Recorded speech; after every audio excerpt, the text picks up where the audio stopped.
Hello everyone, I'm Sarah and today I'm going to talk to you about how to write a good exam essay.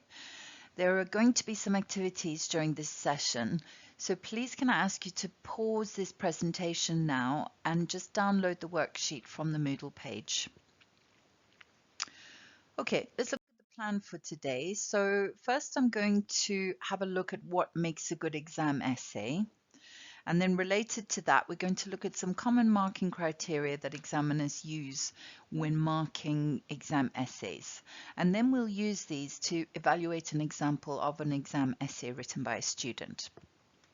After that, I'll give you some tips on how to structure your exam essay effectively. And then we'll look at some common mistakes that students often make and how to avoid them. And then finally, I'm going to get you to try to make a plan for an exam essay using a question from a past paper. So let's start with the first activity. Can I ask you to pause this presentation for a few minutes to think about the factors that make a good exam essay? So have a think and write down a few main points and then start the presentation again. Okay, let's have a look at some features and see if these are the kinds of things that you wrote down. So the first one I've got, a good exam essay directly answers the question, and that's the whole question and nothing but the question. This is a very common mistake that students make. They either don't answer the question because they don't understand it, or sometimes they manage to miss part of the question and only answer part of the question. Or sometimes they digress from the question into a topic that they're more interested in. So it's really important to analyze your question very carefully at the beginning of the exam. Make sure you know how to answer it and make sure that you answer it precisely throughout your essay. Second feature of a good exam essay is clear structure and precise writing. Exam essays are similar in many ways to coursework essays, but of course they're under time pressure. So you need to get as much information down as possible within a brief period of time. So you need to be as direct, as precise as possible, and you need to structure your essay very carefully so that your examiners can read your argument very easily. Third feature of a good exam essay is a clear argument. You need to make sure that you're taking some sort of position on the issue that's being addressed in your exam question. And you also need to show that you understand this issue deeply.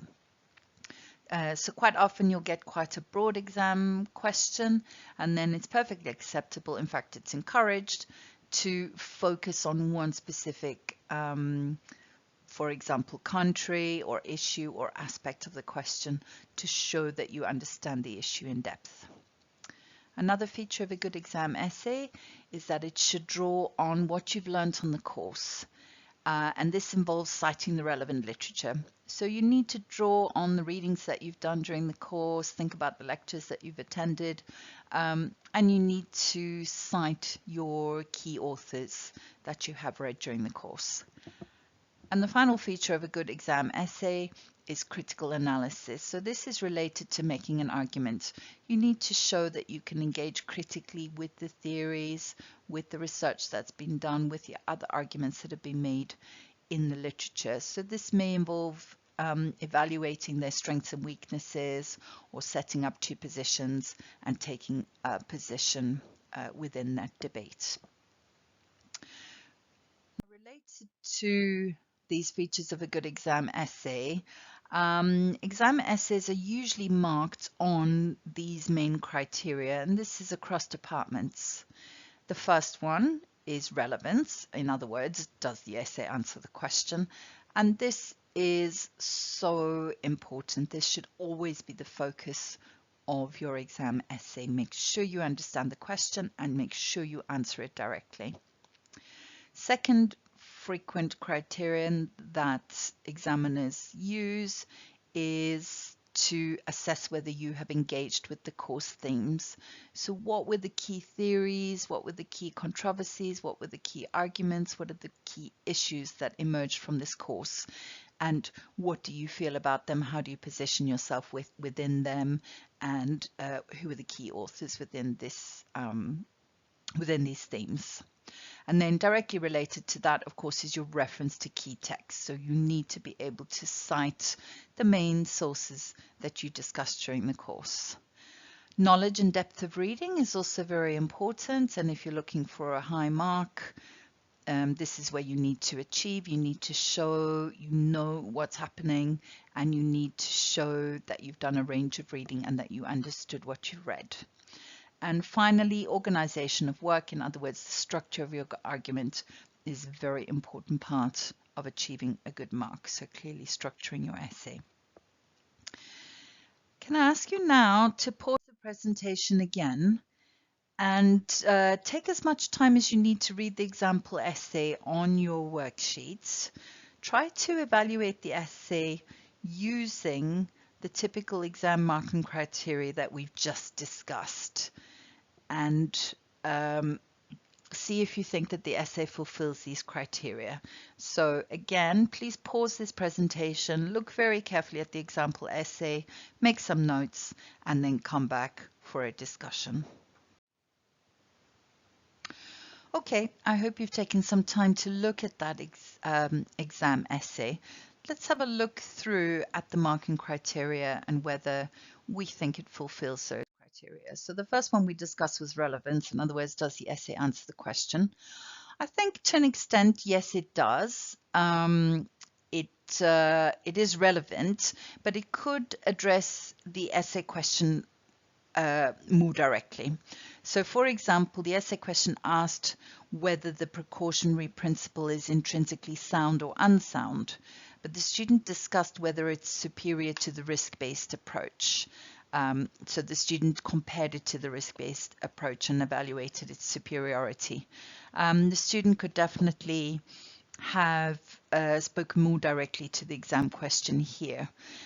One way to do this is to keep answering the question throughout your essay in each paragraph, and use similar wording to the words in your question to make sure that you keep your focus on that exam question. The second criterion that we looked at was engagement with the course. This one's very difficult to evaluate in this essay because if you haven't taken this course, then you don't know if the student has engaged with it. The student does appear to be engaging with some key issues, but as I've said, this one's a bit tricky to evaluate. Similarly, in terms of reference to key texts, we don't necessarily know what the key texts are for this course, so it's quite difficult to evaluate whether the student has referred to those key texts. But the student has certainly cited a range of sources, so this looks like it's been quite well done. And the fourth criterion was knowledge and depth of reading. I think we can say that there's definitely some indication that the student has knowledge of this subject. The ideas could be explained in a bit more depth. One example is the student says that the precautionary principle has many definitions, but the student only gives one definition and doesn't say why this one was chosen or what the different definitions are and why they're problematic. And some ideas are just not really developed sufficiently in this essay. And the final criterion is organization of work, in other words, the structure of the argument. This essay is quite clearly structured overall. It has an introduction, clear body paragraphs, and a conclusion, but there's a bit of a lack of flow as we go through the essay. Let's have a look at each section in a bit more detail so I can explain what I mean. So the introduction starts with a clear context and introduces the problem or the issue or the area of interest, which is a good way to start. It has an argument, what we call a thesis statement, and this argument is fairly clear, but a little bit wordy, a little bit imprecise in places, so it could be fine-tuned. The introduction is 160 words and the essay is 1,000 words, so it's a bit more than 10% of the essay. You don't want to spend too much time on your introduction in an exam, because obviously that takes away the time that you would spend on the body of your essay. So try to keep your introduction as short and punchy as possible. Having said that, I think the definitions that the writer includes in the second paragraph would be better placed in the introduction, because this is where the reader sets up these key issues, and what the precautionary principle is quite important to know at this stage. So I think definitions should have occurred in the introduction in this case. Basically, when you're writing your introduction, you just want to write as much background as you think your reader will need in order to understand your thesis statement, your main argument. So you want to keep your background fairly brief, clear, direct thesis statement, and write everything that the reader needs in order to understand the argument that you're making.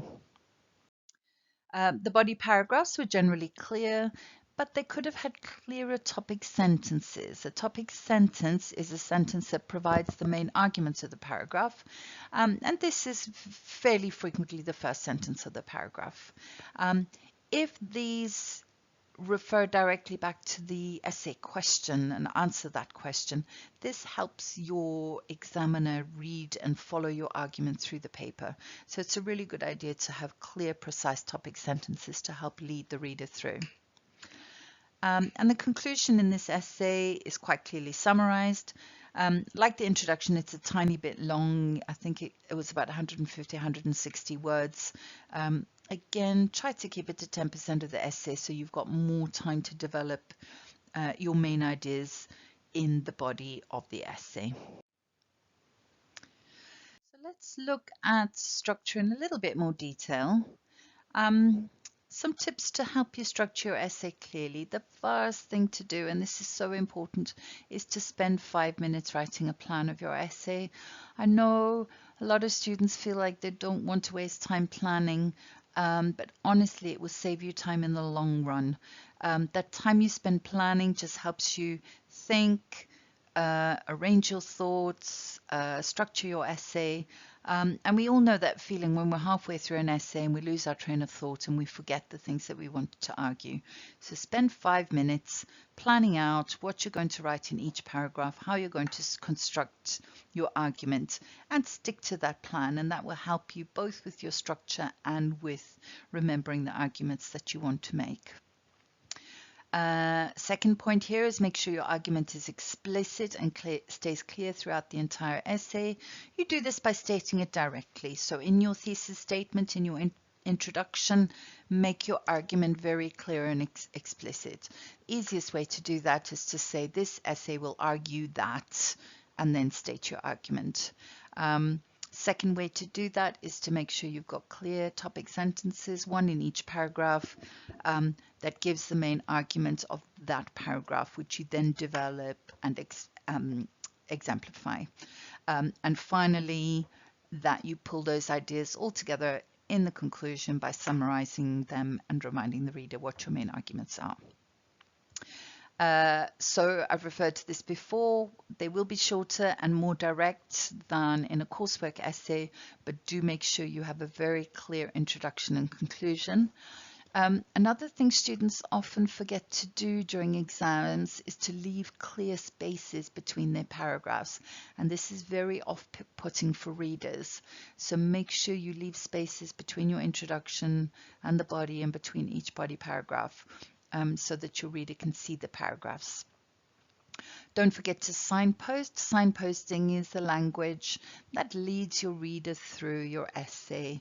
So things like, one reason for X is, another argument in favor of a further problem with those sorts of things, and also your linking words like however and moreover, so make sure you use those. And finally, in terms of structure, you do need to refer to your specific authors, but you don't need a reference list at the end of your essay, so don't waste time writing that. And you don't need titles of books, page numbers, anything like that. You mostly need the authors and dates if you can remember them. So some common mistakes to avoid. I've talked a lot about not answering the question. Make sure you directly answer the question. That is so key. Always choose a question that you understand. Avoid answering questions that you don't understand, because then you're going to have issues answering the question. Second common mistake is not engaging with the content of the module and the module readings. Remember, your examiners are assessing how well you've understood the coursework. So it's not a good idea to write your whole essay about some obscure reading or study that you were particularly interested in, but that doesn't address any of the themes of the course. Thirdly, being too descriptive, just describing the theories and ideas from your course, again, is not enough. You need to critically evaluate, you need to make an argument, you need to take a position on issues, and you need to be very clear about that. Irrelevant material. It's tempting when you run out of things to say about your particular topic to just write some other things so your essay doesn't look short. This is more likely to have a negative effect than a positive one, because it deflects from the good things that you've written. So it kind of distracts your reader, and you don't want to do that. It's much better to have a short essay that's good quality than a long essay that has a lot of irrelevant material. And then the final common mistake, and this is alarmingly frequent, is not allocating your time appropriately. You have to be incredibly strict with yourself. So for example, if you've got 3 essays in 3 hours, time yourself very carefully, stop the first essay after an hour, even if you haven't finished, and move on to the second essay, and so on. If you don't do that, you end up doing silly things like this example here, where you might spend a lot of time on the first essay because you know a lot about it. You write a fantastic essay, you get 75%. Second one, you do fine, you get a merit, you know quite a lot about it. But then the last one, you run out of time, you write hardly anything, and you only get 10%. And at postgraduate level, those 3 grades will get you a failing mark.